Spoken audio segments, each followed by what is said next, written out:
This podcast features 4 professional idiots who share their insights and anecdotes. This podcast is intended for entertainment purposes only. This podcast represents the opinions of the guests and should not be taken as medical, legal, or professional advice. Actually, because I was trying to debate if I want to fly into Paris or Italy because the tickets into those places are really cheap right now. I was I'm going to just do Italy. It's cheaper. Well, I was going to ask, how the hell did you swing 2 weeks off in a month in residency? I don't know. That's insane. We could do it in our program if you finagled it a certain way, where if you took, because you had only specific months you were allowed to take vacation. So if you had 2 of those months next to each other, you could take the last week of the first month and the first week of the second month and technically have 2 weeks off of your, but that was 2 weeks of your 3 weeks allotted in an entire year. So we're allowed 4 weeks. I mean, oh, what the fuck? How? That's amazing. But also, damn it. I mean, in our intern year, you're allowed 3 weeks only compared to the medicine program gets 4. Oh yeah, for us it was just 3 weeks all 3 years. I fucking hated next it. year, I'm planning on going to Japan, and then I'm probably going to take my parents to Ireland for a week next year. Oh, that sounds awesome. In my 4th year, I either want to do New Zealand or I want to do Thailand for 2 weeks. Jesus. Strongly advise Thailand over New Zealand. Really?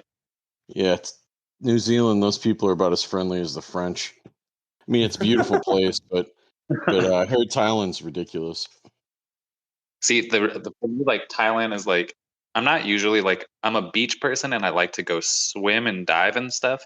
So I want to go to Thailand mainly for the whale sharks and the food, to be completely honest. New Zealand would have been more for the nature and the Lord of the Rings and all that other shit. Literally just scenery, yeah. No, John, our best friend who actually went back into the military, he says Thailand's pretty crazy. It's a good time. Mm-hmm. Alex, how are you doing, man? I am doing okay. Okay. All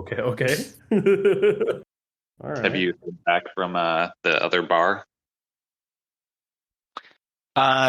Maryland has given me all the permissions and said, "Hey, you're good to go ahead. We haven't found all the bodies in the backyard that you have." So No. I thought you were waiting still on the result from the one you had to retake, or did you?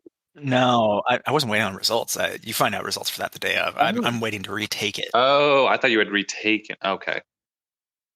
No, I haven't retaken it yet. I sat down and got a prep course and have been going through it, and it's going to be not this week, but the Friday of next week in theory. So December 2nd, I should take it and find out. The running gag is you just have bodies in your backyard. Oh. Yeah, and I keep saying it on a publicly available podcast, but somehow they didn't notice. Somehow no one's caught on. No one would actually admit to that in a public forum. Yeah, of course not. This episode today is going to be COVID-19. Oh God! Any jokes about bodies with that as the topic? Good Lord! No one's accused me of having good taste in my life, but there's a limit. Well, definitely worse after you have COVID, yeah, your sense of. God. All right, so I got one more thing. Oh God! Here's the thing. My paralegal worked this phrase into an affidavit this week. Oh my God, yes. Let's hear it. The respondent is a poor historian.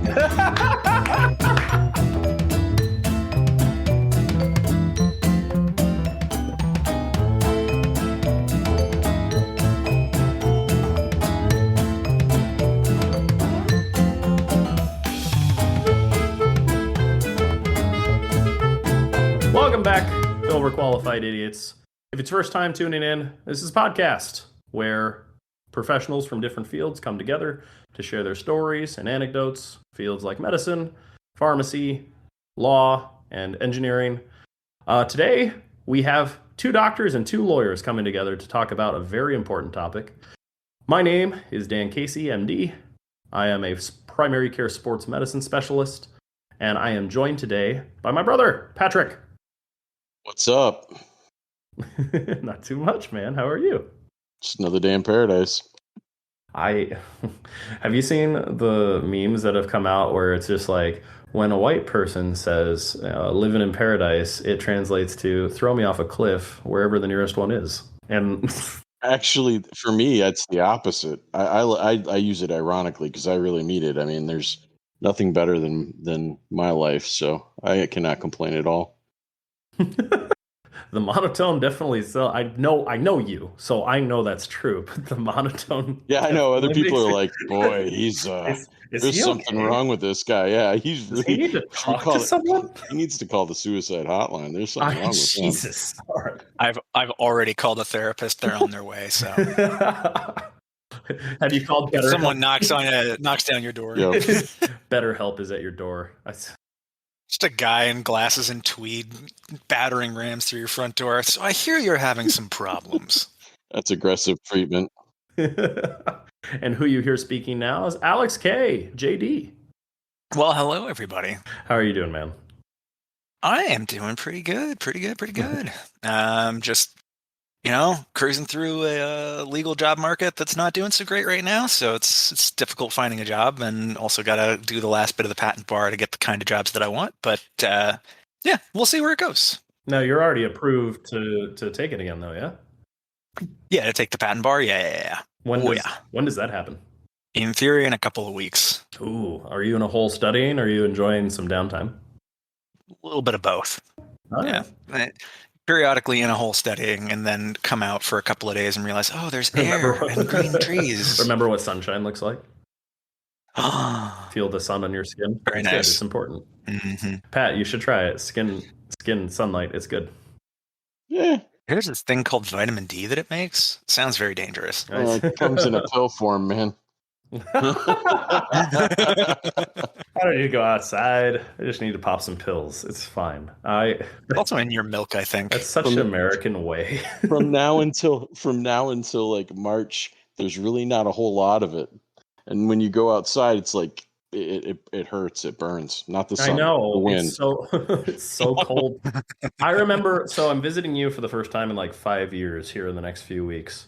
Correct. I remember the last time I went to Minnesota during, the winter. I just remember you asking me what the temperature was outside one day, and me looking at the wall or whatever. You guys have like a thermometer that measured the temperature outside. Yeah, it was out on our garage. Yep. And I remember looking at it and it said 0. And I feel like I confused you because my response was there wasn't one. And so like that was a warm day. And that's what makes me really uncomfortable about going to see you again. I got big jackets, hats, mittens, all for you. Oh, scarves, whatever you need. It sucks because you have to like put on 3 layers of clothes to shamble to the gym, work out, put all that stuff onto your sweaty, gross self at that point, walk back, and you have an entire load of laundry after one trip to the gym. I hate it. Yeah, you sound super stoked. I'm so excited. Can't you tell by the sound of my voice? Anyways, and last but not least, we have Dr. Ben. Hello. Dr. Ben. Oh, there he is. Okay. What's up, man? Not much. I'm on nights again in the pediatric ICU, so that's fun. That's fun. Do you want to elaborate? I mean, I don't know. I like intensive care patients. Usually there's harder conversations that need to be had. It's more lively than just managing viruses, but this is a shout out to this year is very bad once again with RSV. So for your little ones, be very careful. And even for your adolescents, we're hospitalizing a lot of people and they're having to be put on high flow and intubated. So be careful. Oh, God. Yeah, no, I know RSV season is really bad this year because I just keep seeing TikToks of people talking about how bad it is and then just showing their kids licking everything at the store. So it's like, oh, God, just don't touch anything. Don't touch your face. Wash your hands. Don't even breathe. So, small talk. Anything going on in any people's lives? Anything special? Anything worth talking about? We got the holidays coming up. I'm going to Europe. That's fun. Yay. Ooh. I'm going to go to the markets in Germany and see some of my friends I haven't seen since... Shit, it's been like 8 years since I was back living there and seeing them. Are you going to be playing flunky ball? Ooh, dude, Uh-huh. I don't. So flunkyball in the snow sounds even more dangerous than usual I was gonna say, flunkyball. it sounds like a broken ankle waiting to happen. For those that don't know, flunkyball is like this German drinking game where you put like a beer bottle in the very center where it's empty, and you have two teams on opposing sides that try and knock the ball down. And the team that had the ball that threw it, you have a beer in between your legs, and you try and chug that drink as quick as you can while the other team runs to pick up the beer, set it up right in the middle, and bring the ball back before yelling stop. And you try and chug your drink, and the team that chugs their drink as fast as they can wins. And after I came back, we played so much of this. Oh, so It's much. such a tank. God, we played so much. It ended It was badly. such a fun game because it's so simple. But like the open carry in Germany is a thing, right? Like open Yeah. carry drinks, not guns. But like you can walk around with beers at a park and it's fine in Germany. So you were telling me stories of how like you would be playing or just hanging out at a park having drinks and some random German people would approach you and be like, I challenge you to flunkyball. I mean, the very first time that I played it, we were like, I met up with some people from the uni and they were having a barbecue, and then just like other people joined. And yeah, it just became this like 15 on 15 game. That's awesome. Because then it's just a Amazing. matter of who's the slowest chugger and who's the fastest, Yeah. who's the best at hitting the bottle. Like, doesn't matter if you have 14 tanks on your side, if you've got one little, like, sipper who just can't finish the beer to save their life. I feel like that happened to us a lot. Ramon, we won't get into that. We won't get into that right now. You can't bring that Ramon up when can't he's not chug. here to defend himself. I know that. We'll wait till next week. Next week's going to be a good week. He needs his representation. Yeah, If you're that's gonna- fair. I'll pick on him when he's here. That's fair. Whatever. So, today's topic is a serious but hopefully enlightening one. What's the one thing in 2020, the decade, that you think will be the most defining of the decade? Oh God, it's only been 2 years, so maybe I shouldn't actually be speculating on what the most defining moment's going to be. Oh no, it's definitely going to be COVID.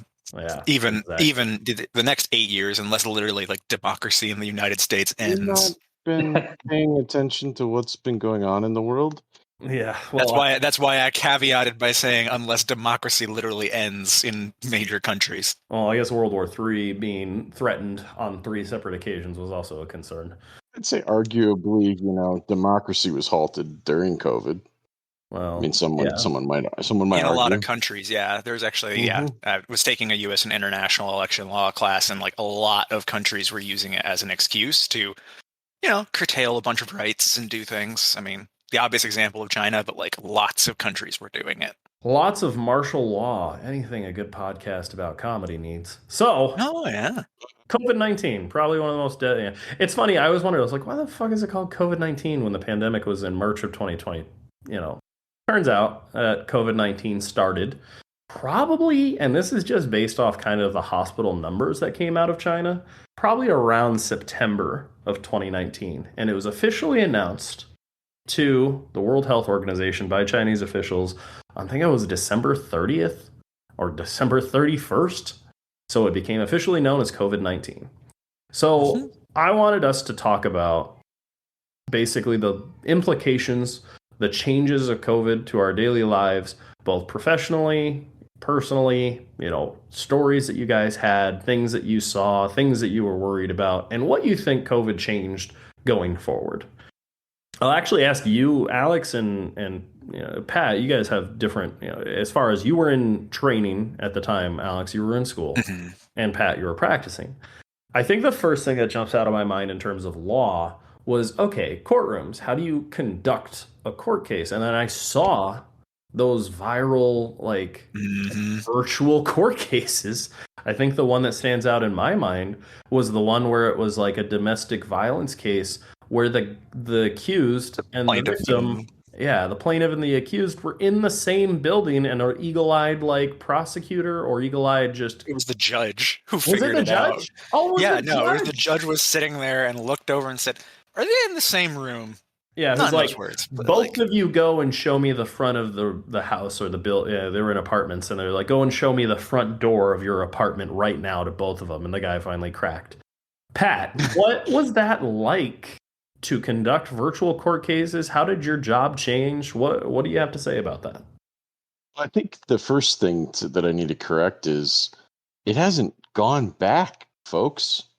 We're still doing everything virtually, which that case that you referenced makes a good point, because I've had that same, not the same issue, but a similar one come up a couple of different times. One, I noticed that in a contested custody case, an opposing party was was muting themselves often during my questioning, and I told her to stop, and she was looking behind her. Well, come to find out, I figure out like one of the other witnesses and parties to it was in the other room telling her how to answer questions. So that ended up making those folks have to appear in person at every subsequent court appearance. And I said, well, that's a big win, because that means I don't have to drive 2 hours for this county. But and they do now. Yeah, that there's a one litigant who's actually listening to the other parties' statements for her testimony, and people allowing third parties to be present for testimony or in earshot when they shouldn't be. There's no control over those types of things, and that's still going on today. How do you even begin to work around that? Because those are, so just to clarify, because I know nothing about legal proceedings, that's not supposed to happen. There's no world in which that's okay in a normal pre-COVID, pre-pandemic society. What have they done to fix that?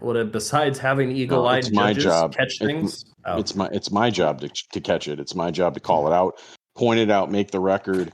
It's my job to have that foresight to know that there's something that doesn't make sense here, and just call it out when you see it.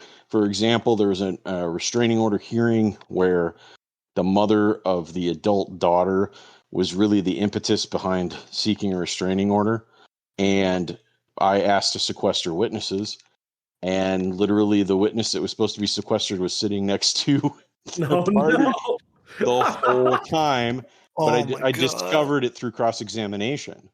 And I also had the same thing as what I talked about the first time there, which is to say, noticed that when I'd ask a question, then it was answered that she might mute. And I said, after that happened the one time, I said, no, ma'am, do not mute your computer. I'm going to be asking you questions, and I need you to be unmuted the entire time, because she was looking for a direction from her mom to answer the questions. Oh my gosh. And so, yeah, that's how you deal with it. Definitely not supposed to happen. No, Lee. In a normal courtroom setting, somebody sits you're sitting at counsel's table, the opposing party is sitting to the right side. If they testify, sometimes they'll testify from counsel table, or they'll go up, like you do see on TV, go up and be sworn. When they start looking at other people, I'll call them out on the record, because it's the only way, if there's an appeal, that anybody knows what happened in the courtroom. I'll tell them, I said, do not look over in the gallery. Do not look for them for answers. You either look at me or you look at the judge, answer my question. And then they're petrified when I do that, because it's me. I mean, I'm only 5'10" and 300 pounds. And on top of it, I have a very authoritative voice. Yeah, you got the dad voice. Yeah, people do exactly as I request. And so, but you don't have that authority or authoritative. I don't have the ability to be in person with these people, whether it be even opposing counsels. So the effectiveness of, working out agreements has tapered and made me more frustrated, because quite literally it takes my opposing counsel to see me on the video for them to go, oh, okay, maybe we should talk about resolution, because I look pissed that we're even there. This is the type of case I tell judges, I'm like, this case, if we were actually sitting, in the hallway, we would have resolved it before we came here, Judge. There's no reason that this case shouldn't resolve. And that usually upsets them, because they know that I've sent multiple messages to opposing counsel about how to try to resolve it, to the point where sometimes judges will rule from the bench. It's so obvious. That's what's, I've never seen so many judges rule right from the bench than I have since March of 2020. Do you think that's a good thing? No. And yes, Okay. no, and yes, and I say no first because that's not how it's done. But it is because sometimes things are so obvious that the judge has to be in your face about it to a certain extent. Like, I don't know what you guys are thinking by not trying to resolve this or not go to mediation, as Mr. Casey had suggested. But here's how I'm going to punish you for, not trying to resolve this amicably. So when they're ruling from the bench, and this is just, I mean, is part of it that they're backlogged and they're like, this is stupid, I'm just going to make the decision already and not waste any of our times? I think there may be some impetus behind that. However, I think it's more a situation that when they're doing it, it's so obvious to them what the result is that they're just going to put it on the record, and so that they can admonish the parties, so that they can give them a lecture on it. That's what I think the impetus is. To put it another way, it sounds like what you're saying is that, like, under normal circumstances, these cases would be so obvious that people, if they were in person looking at each other, the two counsels would just come to an agreement because they know that it's obvious. But because that personal interaction isn't happening, that it's actually like cases that normally wouldn't reach a judge are reaching the judge. And so because of that, they're doing more ruling from the bench to just compensate for it to some degree. That's so interesting For because interpreting. I mean, yeah, that's right. on one hand, I see it as like, oh, you have to do things that you weren't trained to do in terms of, sussing out is a sequestered witness present during testimony.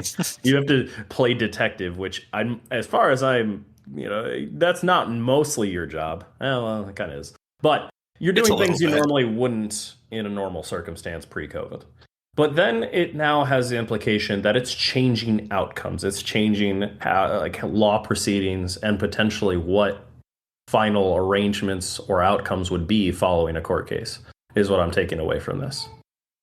I think it can, because the court is confined to a record, and it's what becomes before them. And when you have people being able to get their stories straight, to literally get a restraining order against somebody or take their kid away from them, that's a problem, and it's continuing to persist. It's not on the criminal side necessarily, in my opinion, because I mean, most of the law enforcement officers that I find that are testifying remotely are testifying from inside their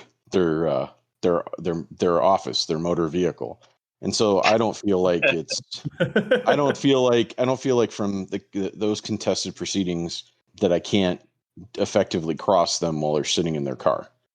Going back to the car, like, do you remember during the Amber Heard case where the one witness was literally driving in the car? Yes. Yes. and hitting the vape. That was the best part. That reminds me, I'll take off tangentially away from the seriousness of it, but the litany of instructions that it got for some judges. So you go to the Zoom, if you've ever used this app, you go in and there's a screen that says the going circle. If the Zoom hasn't been open, it's like we're waiting for the host to open it. But then you go to a lobby screen where in those it'll say, be in a place that is quiet, no animals, no kids, don't chew gum, don't smoke cigarettes, don't be outside, don't be in a moving car. If you're in a car, even as a passenger, make sure it's not moving.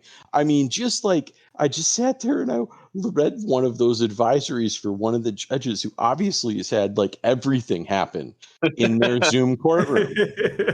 And I know which judge it is that had it, that was so specific, and I'm like, yeah, that sounds about right. But I don't know if I've talked about it before, but I had a client where the judge just ended the hearing before it started and said, because my client was laying in bed in his pajamas. God. Oh, that's awesome. Like, he rolled out of bed, he booted up his computer. He's not in his skivvies, thank God, but he turns it on, and the judge is like, well, Mr. So-and-so, you are clearly not ready for court. We're just going to continue this matter.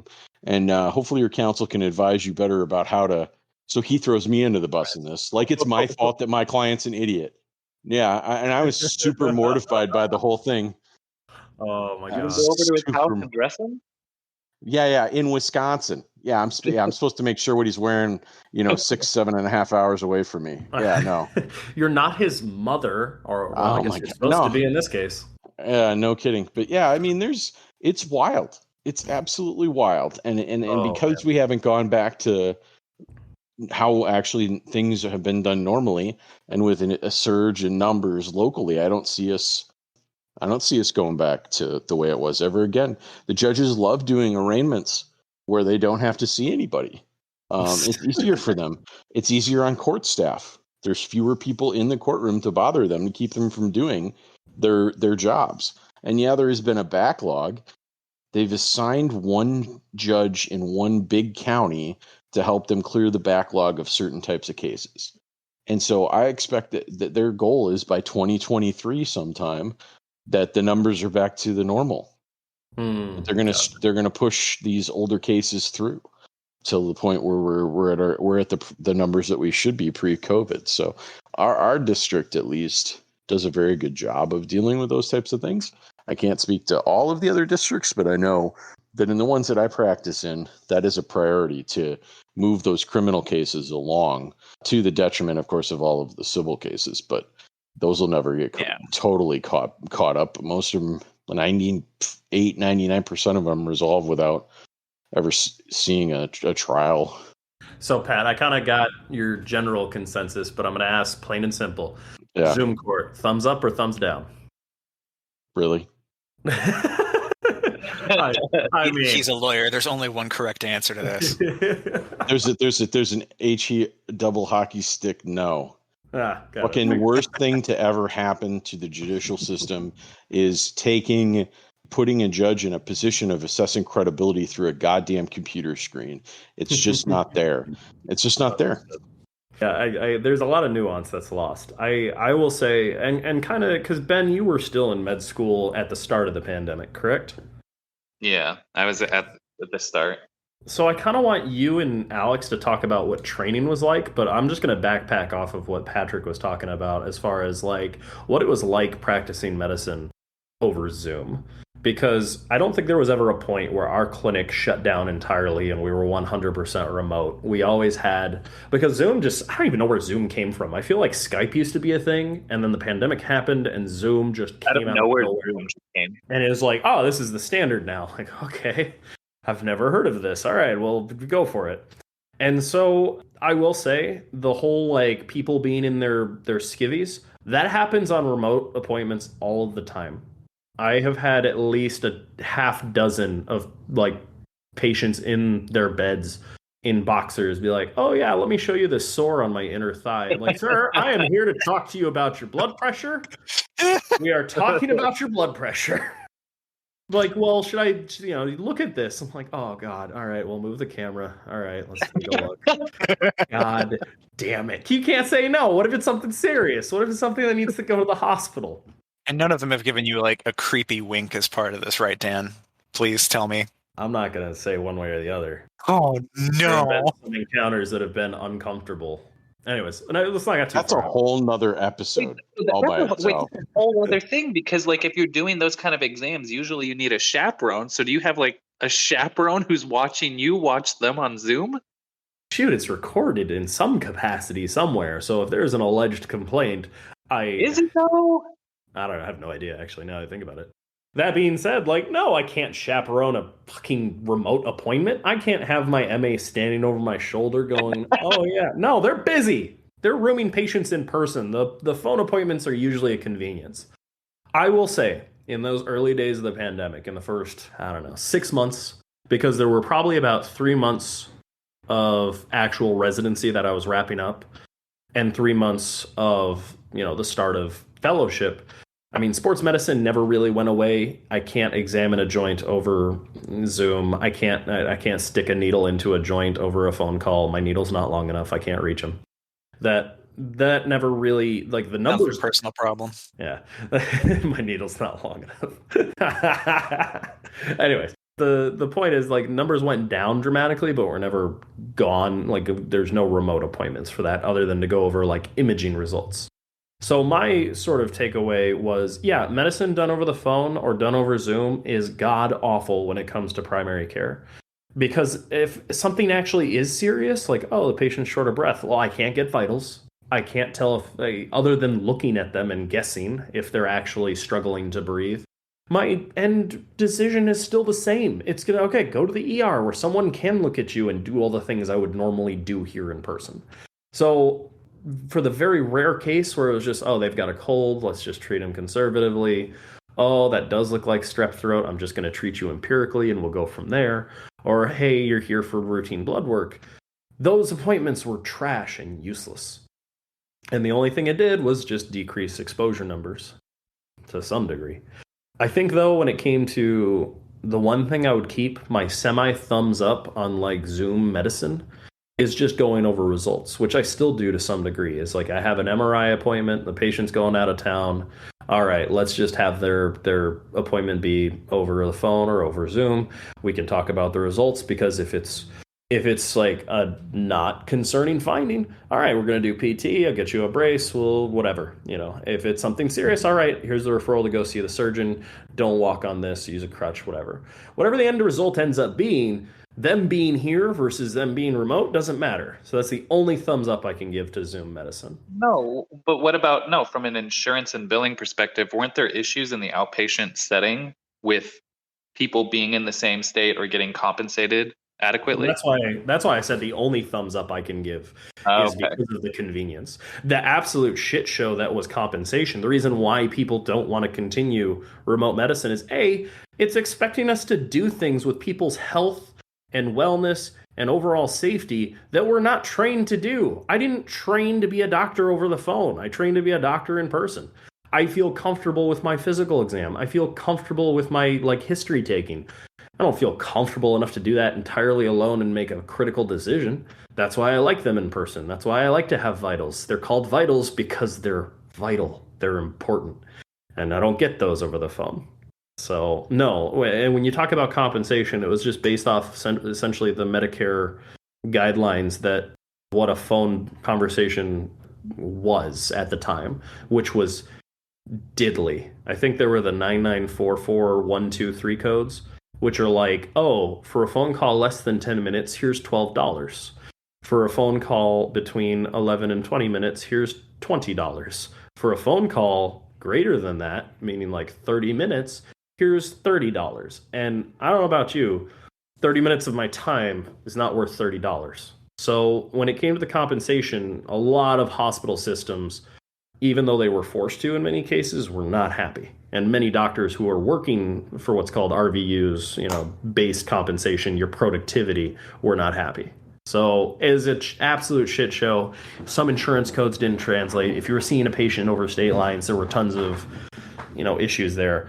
Absolutely thumbs down to Zoom medicine other than going over lab or imaging results. On a funny note, I will say the one thing in the early stages of the pandemic, I was in the ER in April of 2020. I didn't work I didn't work at all. Our ERs were so dead because the quarantine was in full effect. My only caveat to that is just that obviously people who were scared, who probably should have sought care, didn't, and outcomes were poor because of that. But I will say that people talk about nurses and doctors doing TikToks. I'm like, yeah, it's like watching a tsunami, kind of like the waves pulling miles back because you were expecting it to come flushing forward and drowning everyone. The whole point of the quarantine and the pandemic was to never actually stop the actual virus. It was just to not overwhelm the healthcare system. So yeah. April of 2020, best time to be in the ER. I didn't do shit. I barely worked. Did your hospital system not get overrun on the inpatient setting and they had to house people in the emergency department, in which case they required you to assist them?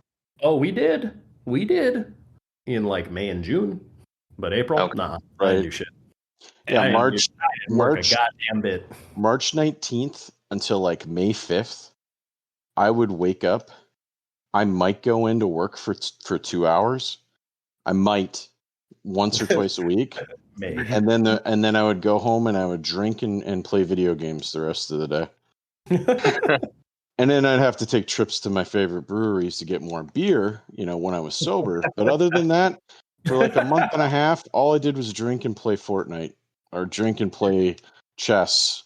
I mean, it was ridiculous. It was like a vacation.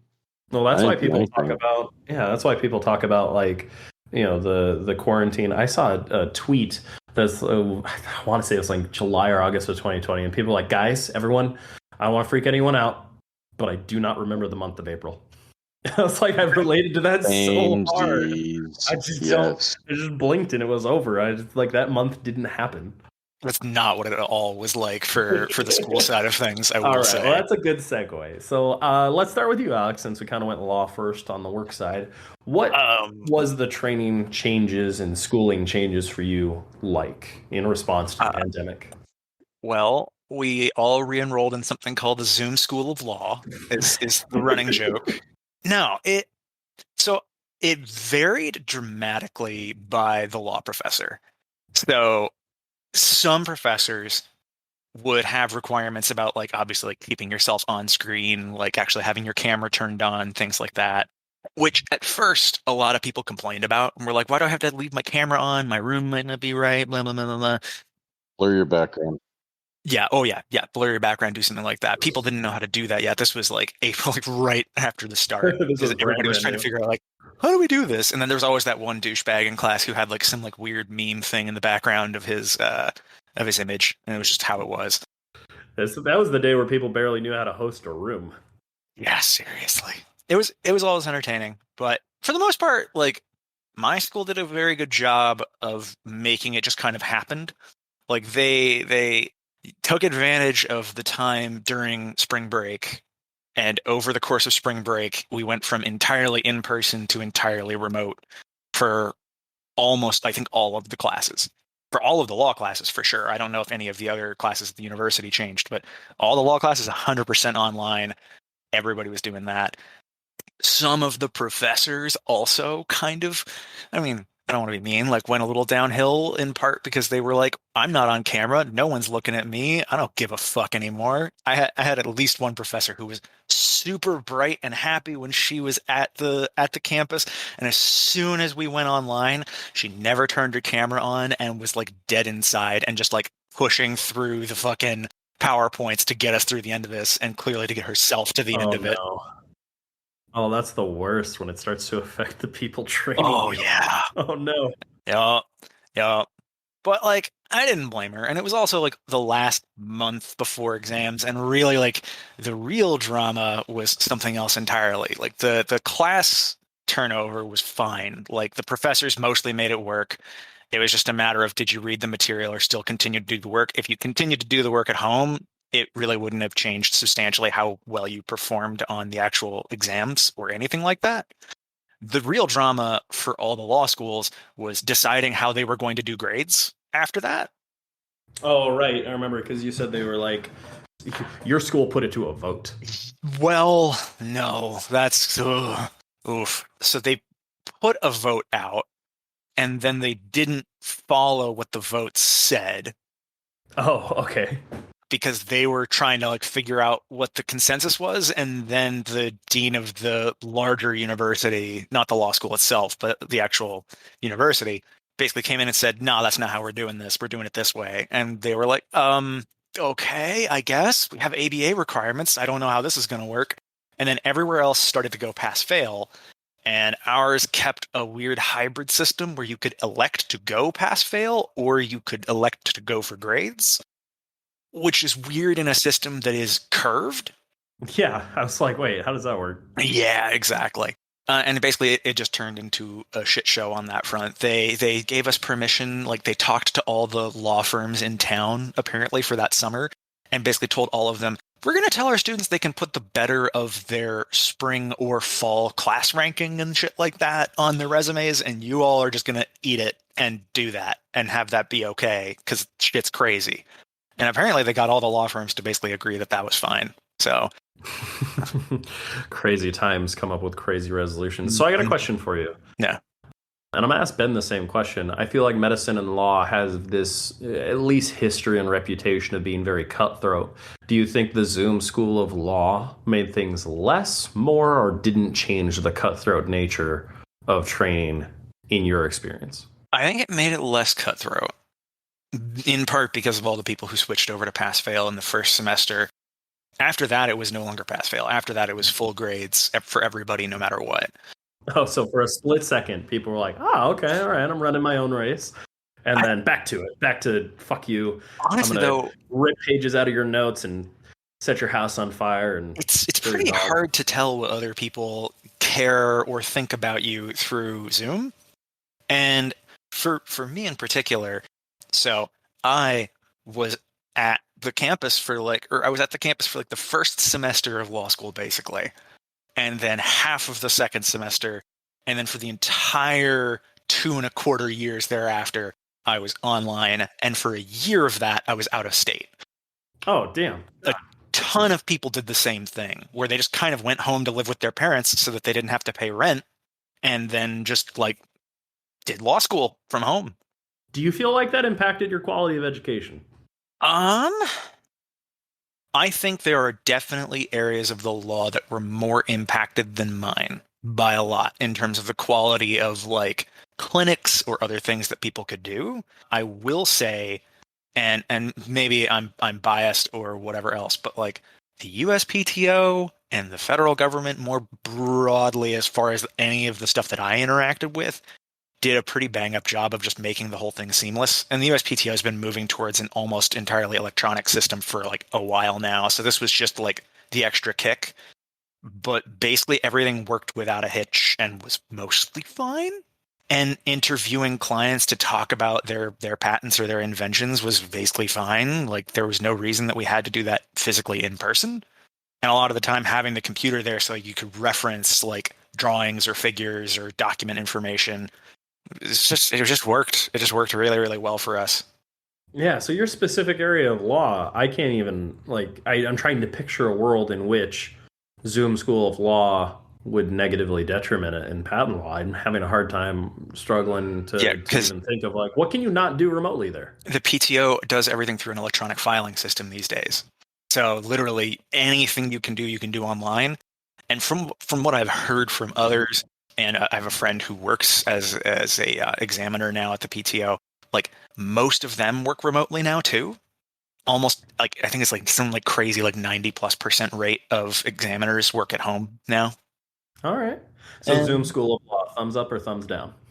Thumbs up for my particular specialty. For anybody who was trying to practice for purposes of a moot court or anything like that, I'm sure that was a lot harder for them.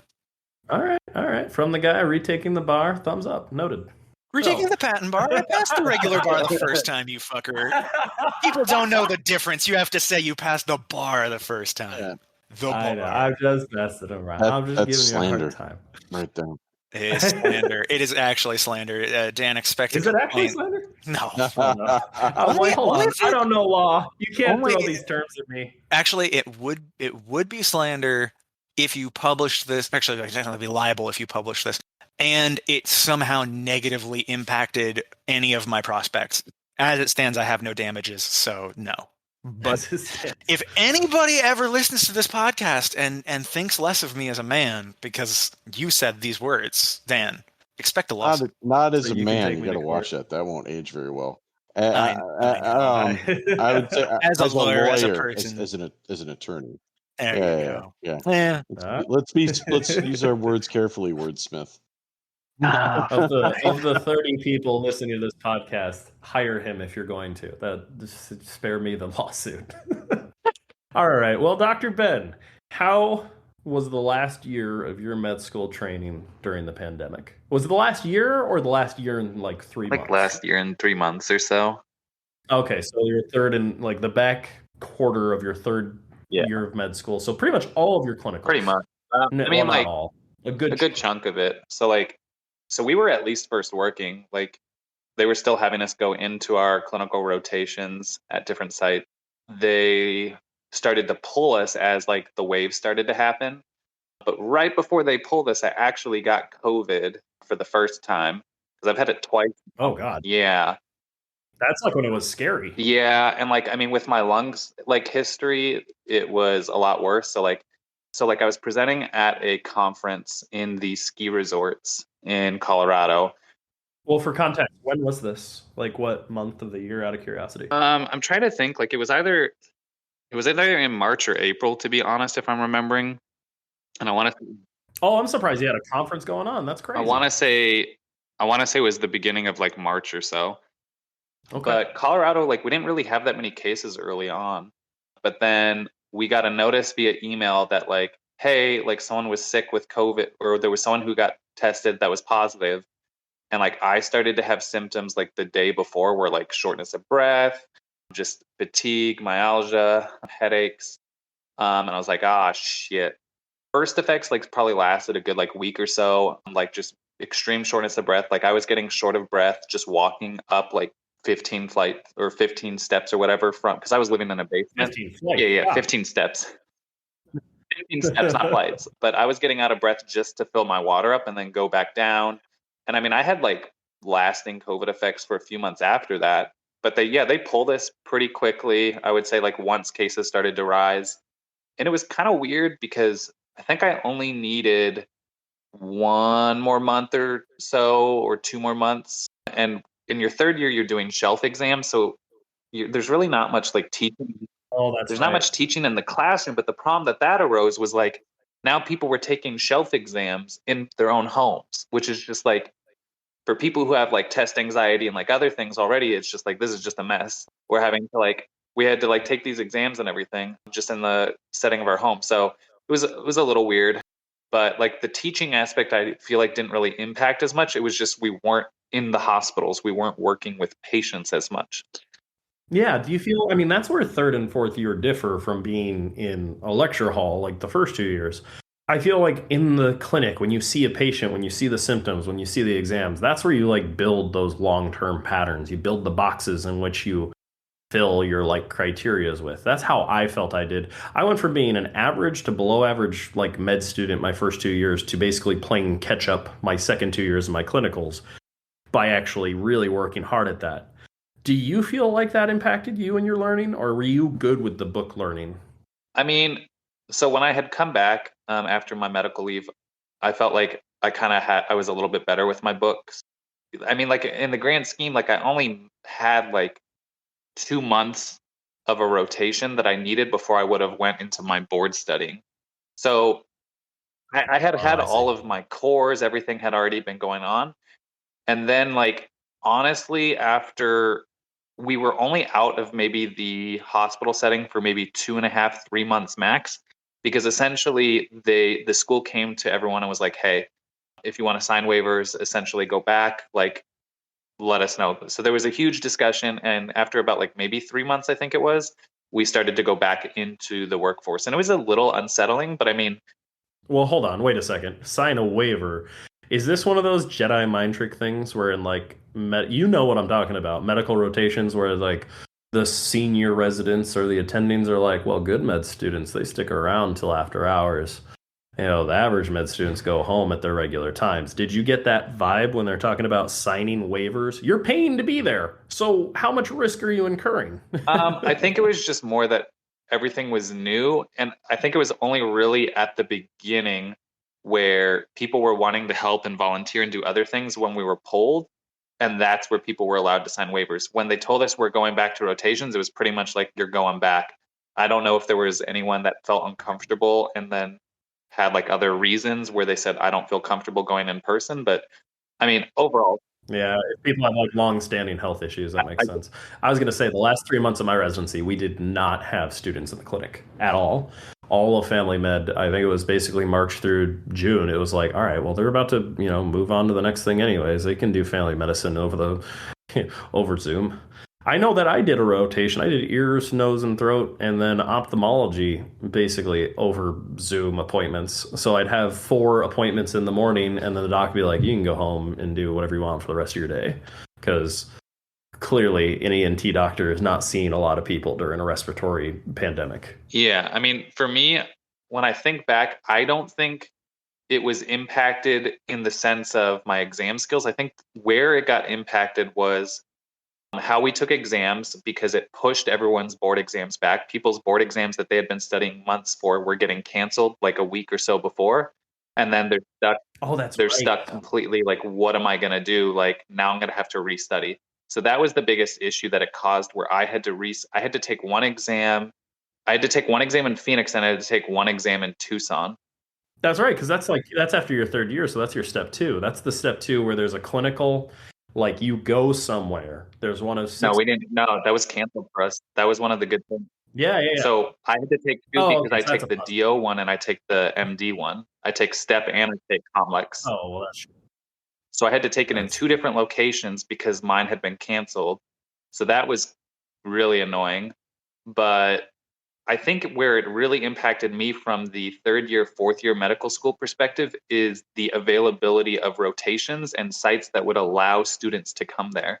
So like during your 4th year rotation, when you're getting ready to, you're doing your sub-I or your internships, they call it, where you basically just go work at a hospital and you hope that they give you an interview and you show them kind of what you got. You're basically auditioning as a med student. Yeah. And the problem was in the 4th year that they completely like almost canceled them.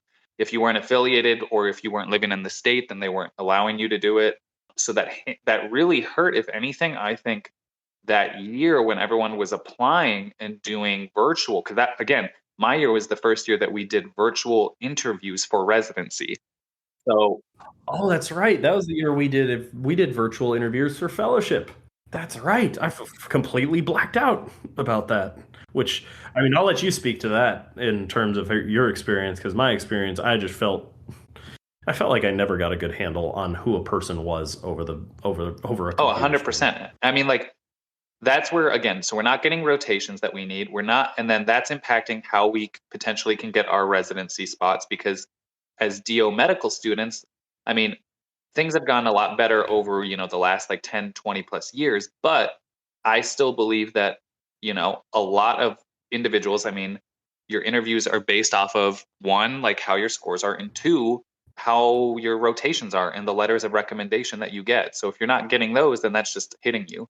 So for me, like, well, that and like you can do a sub-I at your home base, but then traveling for sub-Is, your audition rotations, where you go to a residency, you work for them for a month to say, hey, this is who I am as a person.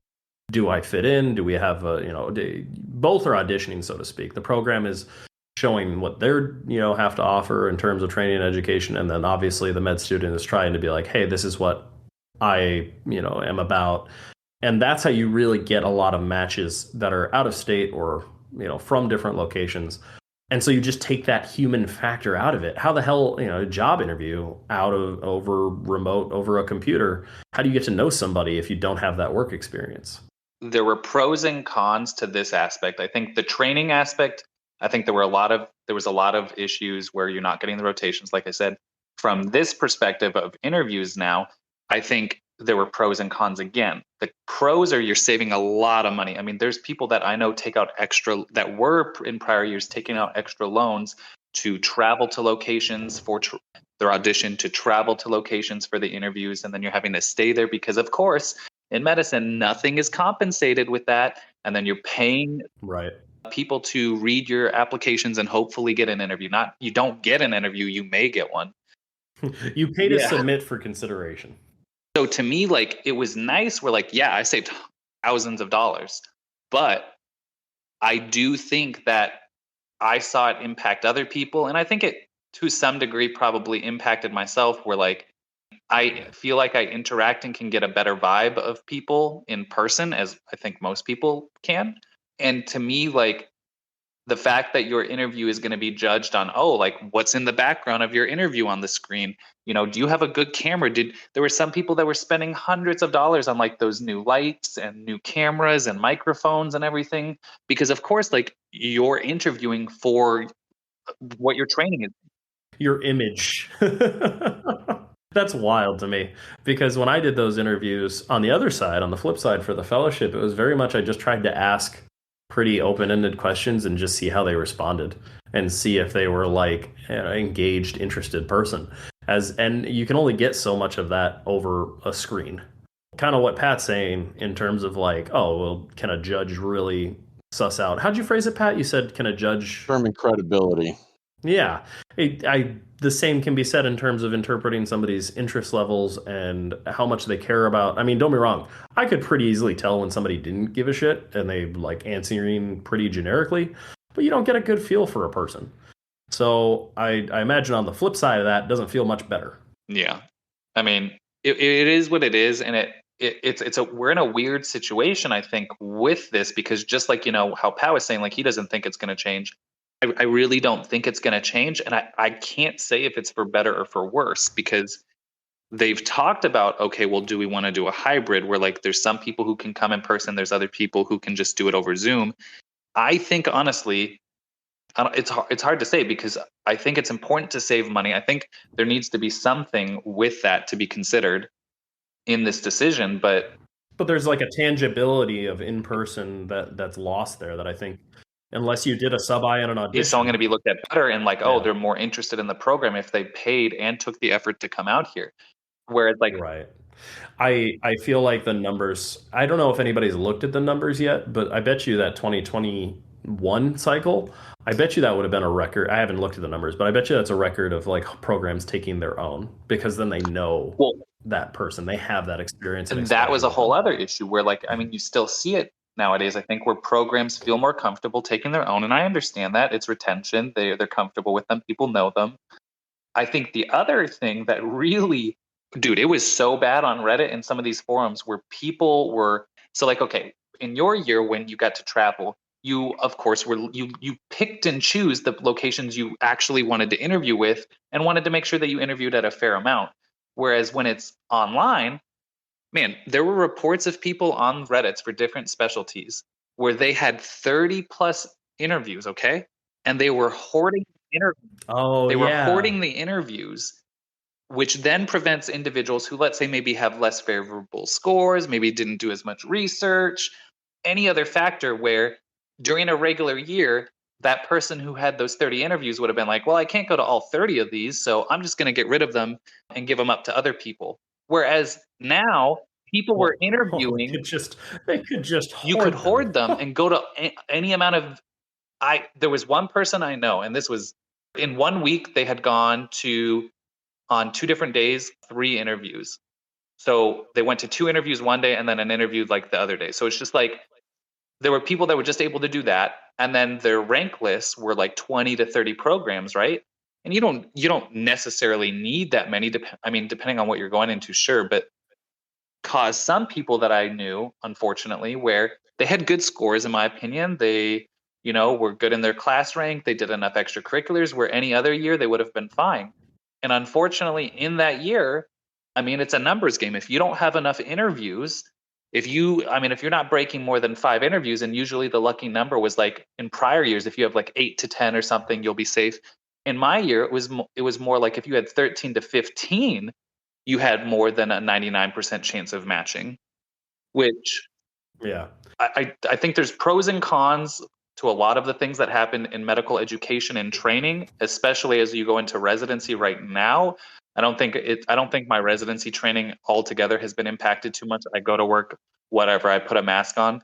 There have been other factors more in terms of like retention of nursing staff and MAs and other kinds of staff, which has caused its own other issues. But again, that's a whole other episode. I think in general, that's a whole different topic. Double hands down with everything it's done to education, because the people I've talked to that are now in their 3rd year, who unfortunately were the COVID babies in med school or law school or whatever in the last 2 years, all of their stuff was online.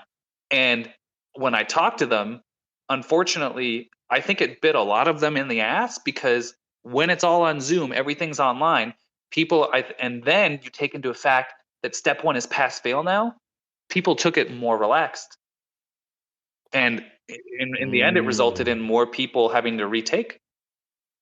Yeah, more people failing. That's wild, though, to think, because Alex said like he felt like Zoom School of Law actually made it less competitive. But you brought up an interesting point where, at least from the interviews and the residency standpoint, actually made medical culture again more cutthroat. But I guess I can't be too shocked at that. Honestly, though, like with COVID being what it is and how much it has changed the world, more than just this tiny scope that we've sort of delved into. I mean, we could talk about this for hours, but I think this is getting to be a long episode. We should probably cut it short. Any other tidbits that anybody wanted to add as a last minute of like COVID asides? Trying to think like if there are any like tidbits or anything else from just like this whole COVID thing.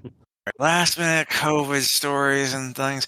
Oh, the PTO tried a process while all of this was happening, where you could get accelerated review for a patent if you had a patent that was related to mitigating COVID-19. And so anybody and everybody started trying to like make a bunch of patents that were all related to, or they would take an existing thing that they were like, oh, well, I've either already got a patent about this, but I can somehow make it about COVID-19 and try to get a patent related to it or in the patent family and then get accelerated review on it. But I had a person through the clinic who came to me and claimed that he had something related to COVID-19. And I was like, oh, I'm excited. Maybe I can get him to go through this process. He was, it was less than honest about the relation to things and the existence or non-existence of an already existing patent that he owned. So yeah. Oh god. That was probably the most interesting thing that came out of that. That reminds me, there was literally an episode of Shark Tank where I think the company was producing stylized face masks. And this was like in 2019, I think. And the sharks all booed them and like said no. And then obviously the pandemic happened, and now you can't look anywhere without seeing stylized masks for those that are. I was going to say, are people still wearing masks though in person? No. I know the hospital and clinic here require them. Well, Yeah, hospital, sure, but like, hospital. are they requiring? Like, it's not like they're requiring them in the grocery store like other things anymore. Yeah, that's why I kind of double backed on what I said. I was like, actually, I don't really see masks anymore, other than where I work. I would say I could talk about it all day because there's so many, like just Zoom interactions alone that are memorable. This is how infrequently I'm in court, though, man. I was supposed to have I was supposed to have an in-person court appearance, and it was on something very mundane, and I didn't realize it was in court. It was in person at all. Like I had no idea until 5 minutes before the hearing, and then they just did what we'd agreed to do with us being absent. So it was no big deal. Whereas I would have gotten like screamed at and yelled at and like, where the hell are you? And subject to all kinds of discipline issues potentially. Just no big deal. We just entered it without you. Oh, okay. Have a great day. That's funny. So in a way, you kind of miss it because you're not where you trained to be. Yeah, not at all. Not where I'm comfortable. Not where I get the best results. Yeah. Understood. Well, I appreciate you guys coming together with me, coming to talk about, well, this is a slightly more serious topic than we typically talk about. But thank you, listeners, for tuning in. Remember to follow along, subscribe on whatever major podcast platform you're on, download the episodes to show your support, and join us next week for our season finale. It's going to be a big one. I'm really excited for it. I put a lot of work into it. And we will see you guys next week. Take care. Oh, bye-bye.